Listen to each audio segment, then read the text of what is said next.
Matapos ang napakalaking matagumpay na blockbuster movie na Rewind, muling naging usap-usapan ng real-life couple na sina Dingdong Dantes at Marian Rivera matapos kumalat ang balitang muli umano silang magsasama sa isang bagong family drama movie ng Star Cinema.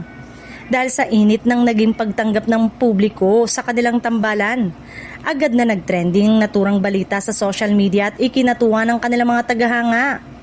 Ayon sa mga kumakalat na post online, sinasabing muling susubok ang mag-asawa sa isang makapagbagbag damdaming kwento na nakatuon sa pamilya, pag-ibig at mga hamon ng buhay. Mga temang malapit sa puso ng maraming Pilipino. Dahil sa tagumpay ng kanilang huling pelikula, marami ang umaasang muling makakakita ng emosyonal at makabuluhang proyekto mula sa tambalang Dongyan. Gayunpaman, sa kasalukuyan ay wala pang opisyal na kumpirmasyon mula sa Star Cinema o sa kampo ng dalawa tungkol sa naturang proyekto. Wala ring inilalabas na teaser, poster o formal na anunsyo na magpapatunay sa balitang ito.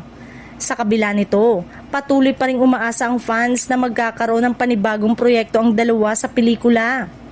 Hindi maikakaila na malaki ang naging epekto ng kanilang nakaraang proyekto sa takilya at sa mga manonood.